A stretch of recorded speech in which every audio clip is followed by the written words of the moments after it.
I live in a town where you can still hear church bells chime on a Sunday morning, where families gather with pride to watch their children grow like flowers in the sun. We honor the brave who sacrificed for our country and those who continue to serve and protect us. In the spirit of love, belonging, and acceptance, this program was created. I'm Marie Wyman, and welcome to Close to Home.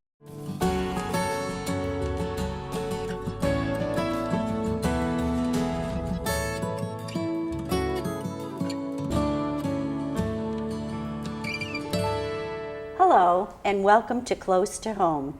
Today we have as our guests Michelle Rehill, Chair of the Library's Board of Trustees and Co-Chair of the 150th Anniversary Gala Committee, and also she is on the Library's Development Committee. Mitch Cohen, Chair of the 150th Anniversary Committee and Chair of the Library's Technology Committee. And also we have, of course, Chris Lindquist, the Library Director here at the Northborough Free Library. I'm going to turn it over to Chris because we have a lot to talk about today. This has been a very interesting year for the library. Chris is going to tell us about it, especially this participation at Applefest. So Sure. Go ahead, Chris. Well, first of all, thank you for inviting us to talk about our 150th anniversary.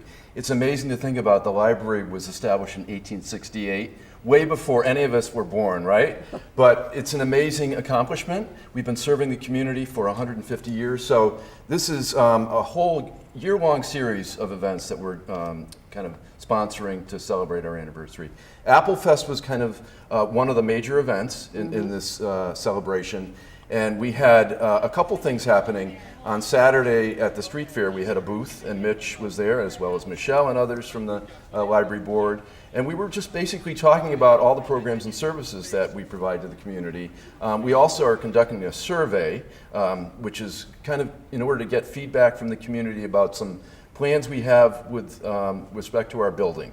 So we've done 10 years out from the new addition. Wow. And we're looking at, repurposing and possibly reorganizing some of the spaces in the building, and we want to get feedback from the community. So we actually started the survey that day at the street fair.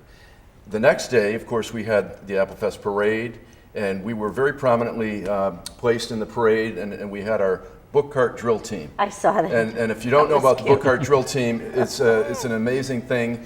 We do drills with book carts because libraries are well known in terms of having book carts. And so we do these little drills and we decorated them. And we have, Mitch actually was there this year. He was kind of a newbie, kind of a novice, Yes. but he joined us, and Michelle was there, and Katrina Ireland is kind of our captain. We call her Captain Katrina. She's our children's librarian. So if you weren't at Applefest, hopefully there'll be some footage that you'll see.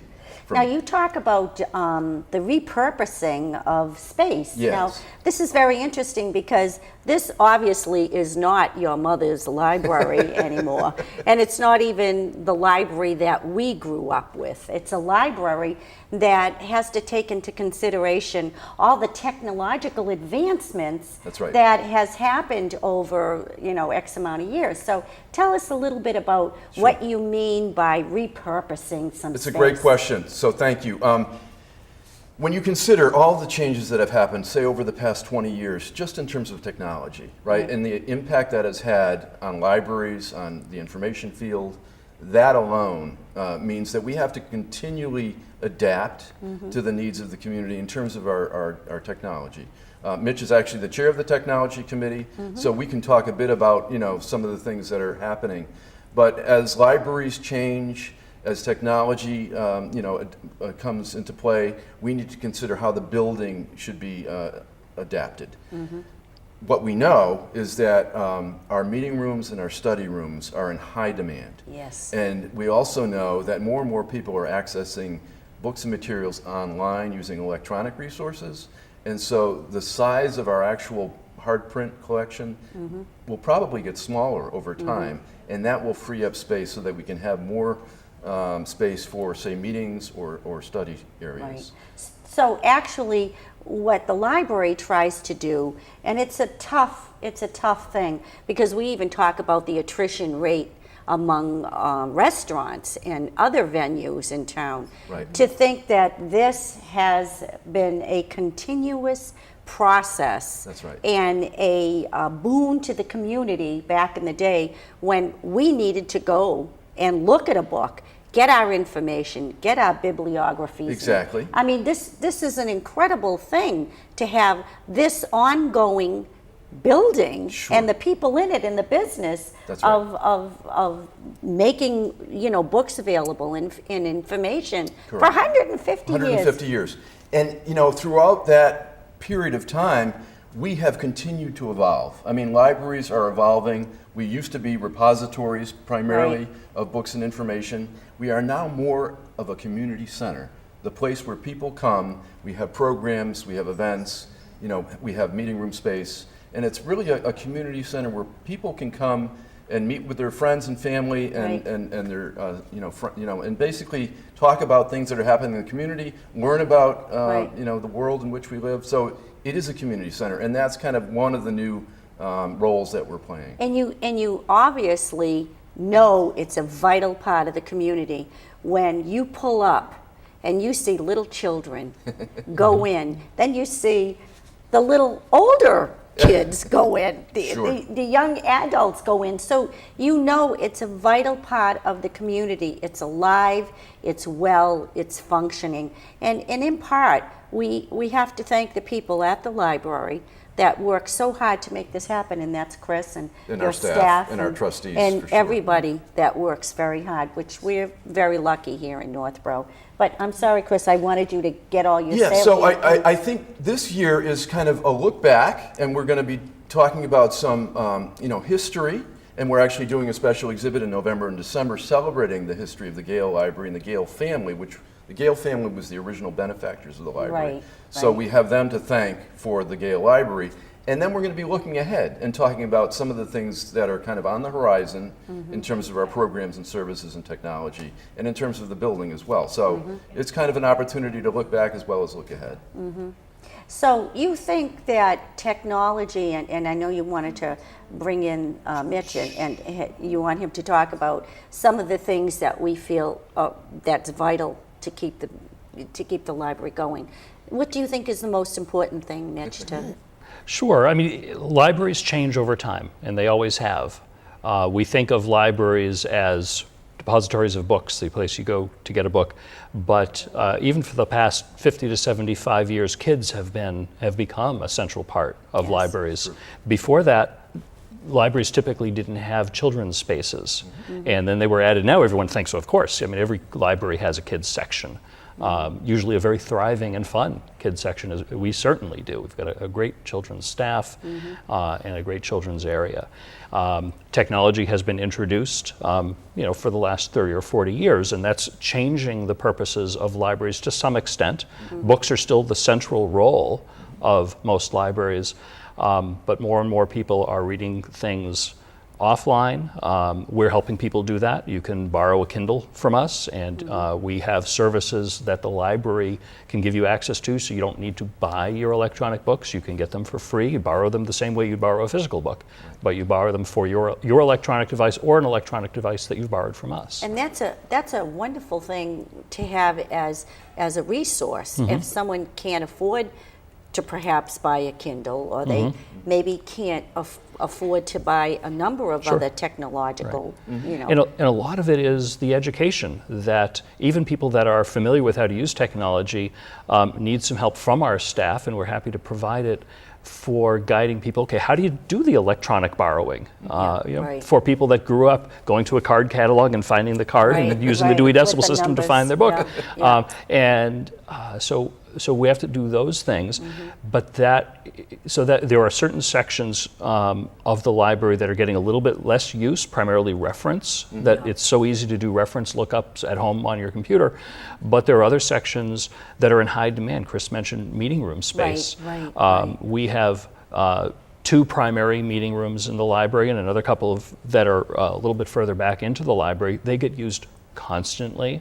And if we had twice as many spaces, they would still be in very high use. High demand. So Chris made mention of the survey, which is very important. And Yes, now tell me a little bit about the survey. Sure. And- So another subcommittee that we have that I'm also active on is a Buildings and Grounds subcommittee. Oh, okay. So we are looking, as Chris said, at possibly repurposing and shifting some things around inside the library. We're not looking at any kind of anything you would call a renovation, or Renovation. certainly not an expansion of the library. And it just happens to be 10 years after the addition was put on. So it's a good time to take a look and see, okay, what has changed over the past 10 Exactly. years, and a lot, certainly we know a lot has changed, and see how we can gather the input from the community, which is what we're doing through the survey. And we hope to be doing, after the survey, maybe some focus groups to get a little bit more detail. That's a very interesting And thought. that will That's then a good marketing tool. Yes. Focus groups, Yes. that's really a good and marketing. that will help us drive into the process of making decisions as to, well, here's a space that we're not using to its greatest extent, and here's a Right. need, and how can we fit those together? And luckily, and Michelle was here for the renovation and expansion of 10 years ago, Right. it was thought very well as far as how to repurpose space on the inside. There aren't a lot of bearing walls on the inside and things I've like that. noticed So, that. so Yeah. we can move things around Right, to right.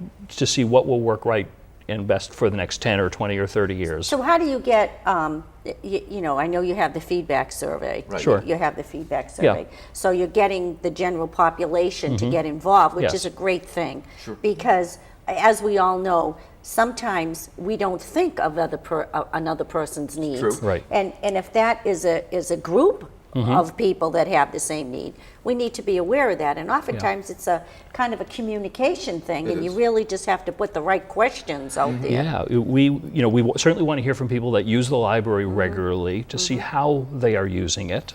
We also want to hear from people that don't use the library and regularly, why. and Yeah. why. You know, Yeah. is there something about the facility or services that isn't useful, that maybe you're going to another town's library, or maybe we're not doing the right kind of outreach to let people know, hey, we have DVDs and Blu-rays that you can borrow, and we've got video games you can borrow, and Right. some of the other things, and the amazing number of lectures and meetings and things like That's, that go very on at the important library, for people which, to which know. is a huge It is. growing It is. function of the library, are all of the events that go on, many of them put on by library staff, and many that are put on by organizations in the community that bring in their own speakers and have their own events, and we make the space available for that, and the public can go into most of those And that's very events. interesting, Those because are you great. guys have had some really interesting people Yeah. We have. Yeah. as guests. Yeah. You know, so it's been a reality check to some people. Wow, the library. You know, There's a lot. I didn't know they did that. There's you a know? lot that goes on inside Yeah. our library. Well, It's that's a great facility, and it's so much fun to celebrate the 150th It is. It's anniversary of amazing. it. It And is. what we're celebrating is not the 150th anniversary of the building, of the bricks and that make up the building, but of the service. Yes. That's right. So in 1868, I think it was on April 8th, Yes. was Imagine. Imagine. Yep. Imagine that. There was the first meeting of the Library Board of Trustees in the town of Northborough, and they created the Northborough Free Library. And free was an important part of the name. It's That's- still in the name. that's very- and that's a lot true. a lot of people ask, well, what does that mean? Exactly, At the time, libraries were being created with all sorts of different ideas in mind as to what a library is, and a lot of them, for their funding, you had to pay a membership fee, and that made those libraries somewhat elitist. Yes. That even a few dollars a month Was a hardship to some was a people. lot of Yeah, was a yeah. lot of and so a people. lot of people couldn't access the literature of the time. And what the trustees wanted to do was make it a free library, meaning it would be funded some other way through the town and donations, the same way Right. that it is now. Isn't that amazing? And That's anyone, amazing. any resident of the town could come in and use the library and access the books, and everyone would be an equal in that respect. Now, I mean, that's the standard way that libraries That's work now. standard But that was operating new then, procedure, so but they that was they included innovative. It was Yeah. innovative. they absolutely. Very included innovative. free in the name That is so. to really state that this was an important part of the community. So they then did a little bit of research, primarily driven by Spencer, one of our staff, did a lot of research. And so a few months later, on the 12th of September of 1868, they opened the library, which was one room in the basement of Town Hall at the time. Oh, wow. And there were, I think, 150 books. About 150 books? That they started with. A lot. That's a lot. Yeah, and That's a we lot. have the original list of Yes. what was Oh, available then. We wow. have of course, the meeting minutes of the trustees meeting that I Wow. referred to earlier.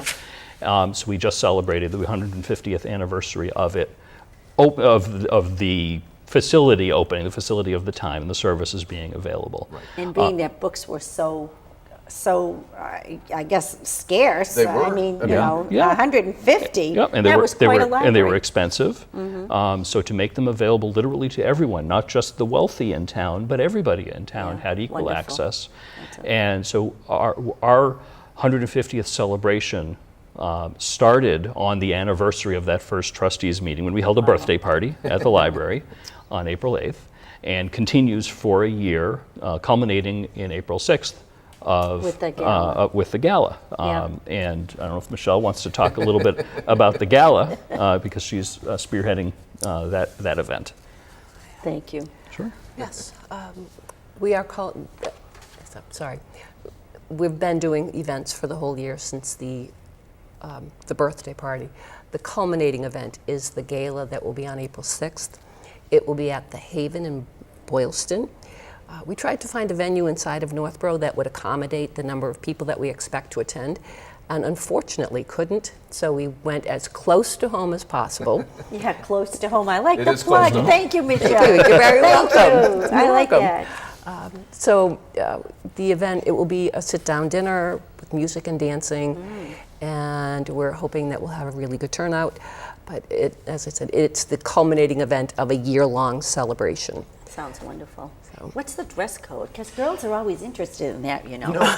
So I will defer to Michelle as the chair of that committee, but I think we're still in the process of planning some of the details. But I think it's an amazing venue if you haven't been to the Haven. I mean, it's an incredible venue, and they have all kinds of amenities. And I think it's probably going to be semi-formal, but we're still discussing those details. Nice. I think Like semi-formal. dressy. Dressy. You know, dressy, whatever. It will be dressy. I don't think a formal event, but it will be a dressy event. We also hope to have some silent auction items. Oh, nice. And some raffle items. And very importantly, behind us you see a beautiful Oh, that is library gorgeous. anniversary quilt made for us by Terry Crean. And That's we're beautiful. selling raffle tickets for that now. And the winning ticket will be drawn the night of the gala. Nice. So right up until April 6th 6th. of 2019, people will have an opportunity to continue to buy raffle tickets for that. Yes. That's a beautiful And tickets quilt. are So- available at the main desk at the library. They're $5 per ticket, or it's kind of a special, you get 5 for $20. So I like Come on that. down. Yeah, come on down. The most important thing you think about what people should know about the gala, what do you think it is? I just think that it's important that we as a community come together to celebrate the 150 years of continuous service of the library to the town of Northborough, and to help us continue to help the library evolve to meet the needs of the members of our community. As you know, the size of the community changes, the demographics change, the needs change. Just being together and having a way to do, one, celebrate the library, and two, perhaps do a little bit of fundraising that will give us Right. the ability to continue to provide the services that we really need for the town. And we always have a celebration for things that are very, very important in our lives. So the celebration for the 150th anniversary of the Gale Free Library is an important part of our town's culture. It's an important part of our history. So it's a wonderful thing that we're getting together for the gala. Yes, and I think that it's very important as a community that we have the opportunity to celebrate positive things. And 150 years of service from one organization, I think, is a pretty positive. It sure is. And I know that we have other exciting things coming up in the library. And why don't you tell us about that time capsule? So thank you. Again, Spencer Stevens, one of our adult services librarians, loves history and he has been, looking in our local history room, and he came up with the idea, what about a time capsule? Wonderful. So wouldn't that be nice when you have an anniversary like this, a milestone, sometimes you do a time capsule, right? So we are actually doing one that will be open in 2068. Hopefully we'll all still be around. Oh, wow. We'll be there, and we'll see what kind of things did they talk about back in 2018? What was happening at the library? What was happening in the community? And so we're taking suggestions. They can come in to the library, those who want to suggest, what should be in the time capsule. People have already made some great suggestions. We're obviously going to be putting in some of the things that are happening this year at the library, celebrating our anniversary. We'll put in a local newspaper. We'll put in something like, what was popular? What were the books and the films and the DVDs? Right. What was popular now? And kind of, give a sense of the culture. Wow, of that's a 2018. fabulous idea. Anytime, it's such an air of mystery involved with opening up a time capsule. Yeah. And I think it's a great idea. So that'll be fun. Again, that'll be 2068, so put that on your calendars. We also have some programs. May I talk about some of the things that we'll be doing this fall? Upcoming programs, we need have, to know. over the past few years, we've been doing a music series, both in the fall and the spring. So we have Lori Diamond and Fred Abatelli. They're coming November 3rd at 2 p.m. And then finally, on November 24th, we have a gentleman who is a Native American historian, and he's doing a program called Heartbeat, a Native American musical experience. And it'll be a participatory program where you'll be able to do some percussion, Native American percussion. That's November 24th at 2 p.m. That sounds very nice. So those are some music programs. This is all on our website, by the way. You don't need to remember this. You can go to our website, www.northboroughlibrary.org, and there's the whole Fabulous. calendar of events right there. As we've always said, this is an upcoming progressive library. We have so much to be thankful for in town. And let's talk about, I understand you're having an author. Yeah, as part of the 150th celebration, we wanted to have some additional events other than what we've mentioned, some of which have already passed. But upcoming on October 13th, the same day as one of the music events, we're having Sarah Beth Durst, who is a well-known young adult fantasy author, primarily young adult fantasy. I think she's dabbled in a few other things, including at least one adult fiction book. And she originally grew up in Northborough, doesn't live here anymore, but is coming back to be able to A to native speak. daughter, as Yes, it were. to speak at our library and Very nice. meet some of the people, and we're very much looking forward to that. And this isn't the first time you've had authors. Correct. True. I remember a couple of years ago you had, I forgot who it was, but it was a very interesting. A friend of mine knew this woman who wrote a book about. I think it was a depression. Okay. I can't. During the Depression. I can't remember exactly how it went, but We do bring in authors to talk about fiction and nonfiction. So if it's something to do with Northborough, obviously we're probably going to have that author come and speak. We have well-known authors. We've had relatively new authors come in, but Sarah Beth Durst is probably one of the most well-known young adult kind of fantasy authors. Okay. So. And the thing that is always amazing to me is that when you see someone who has been in the field of maybe medicine or perhaps literary, has gotten awards, and you find out where they come from. It's amazing. It is. You're always like shocked. It is amazing. That I remember traveling out west and Searchlight, Nevada. And we were going through this little like podunk town, Searchlight. Sorry, but it was in the middle of nowhere in Nevada, I think, and finding out the very, very famous Edith Head was from Searchlight, Nevada, and it was a shock. We were like, oh, really? Sure. Yeah, so it's amazing because. In our area, the people that have made it to stardom, and so I'm very happy for that. And we want to. That's another reason to celebrate too. That's right. People who have started out in Northborough and gone on to bigger and better things, and become well known. Absolutely. Now I know. How long have you been here? It's only been just about 3 years in July, 3 years. so it's gone by very quickly. And of course, there's so many things happening that the time has gone by. It's flown by. It has flown by, and you've done amazing job. Thank you. You and your staff and everyone who has been on the board of directors and the trustees. They call it the trustees, right? yes. Correct. But it functions like the board of directors, isn't it? Yes. Tell us a little bit about that. I think people don't know exactly what the trustees do. So, does anybody want to address that? All right. The Board of Trustees is responsible for the library. We work as a sounding board for the library director. We have fiduciary oversight of the library, so it's our responsibility to make sure that there is a budget in place and that the budget is, we keep to the budget, and to make sure that there's staffing and funding for the various services and programs that the library has, and It's just to amazing. It's amazing. keep it on track, make sure policies and procedures are up to date and that sort of thing. Is make sure And the they are the building governing maintain- body. I obviously manage the day-to-day operations, but they're the governing board. And so I bring recommendations, policies, procedures to the board. They meet monthly, and then they review those and hopefully approve those. So it is, the sounding board is the governing body. And I wanted to mention that there are a number of committees, and board members are very busy. So many of them work.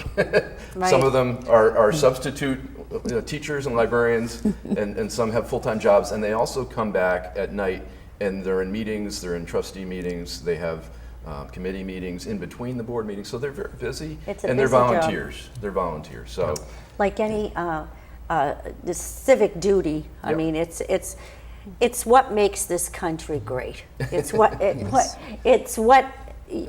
we're famous for. Sure. The homegrown ad hoc committees that get things done, the people that put in hours and hours and hours of voluntary service. This wonderful venue we have, our cable network, is a wonderful venue for getting information out about the community, and it's all volunteer, and we are proud of that. Absolutely. In this town, we're proud of being who we are, and I think it's a wonderful year of celebration. And I want to thank you guys for coming. It's been just great to talk about all the progressiveness that's going on in the library, everything that's happening. It's just a wonderful Marie, thing. may I mention Sure, one other go group? right ahead. Since we're talking about the Board of Trustees, there's another organization that's a supporting organization. We haven't mentioned them yet, and I don't want to forget them. So the Friends of the Of the Northborough library, yes. are also Yeah. critically important in terms of supporting the library and providing funds. And I don't know. And how do they do that? Yeah, so I'll let Michelle. How does the Friends of the Library work? The Friends of the Library are, again, another volunteer group, and you can become a member of the Friends, and the dues for your membership go to support programs in the library, things like the museum passes and some of And the that's children's wonderful, programs by and the way, materials. yeah. They also do the book sales, book and media sales. They raise thousands of dollars for us, and these are to support programs that we otherwise wouldn't be able to provide with the regular municipal budget. So they work very, very hard. It's an amazing group. They do such great things for us. Again, volunteers. All volunteers. And we all pull together into the community Yes. to make it a success and a great place to bring your children, young adults, and the elderly. Sure. I mean, it's a great place for everybody. And if I may, one other plug. So you're speaking about the elderly. We have a new service, and I just wanted to mention that if anyone is homebound or they can't get to the library, we have an outreach service now. So we That's got a grant fabulous. from the Board of Library Commissioners, which is the state Wow. agency governing libraries, and they provided some seed funds so that we could provide delivery of library materials to people's homes. That's And we have an great. outreach person, Rick Starzik, part-time, and we have a number of volunteer couriers, talk about volunteers, about 7 people that are... And large print. And large print, Large and print. DVDs and CD players with a CD book. A lot of people like to listen to books instead of read. And so if you are in need, whether you're temporarily or permanently Just homebound, call the library, ask for me, ask for Rick, and we will take down your information and provide a homebound delivery on a regular basis.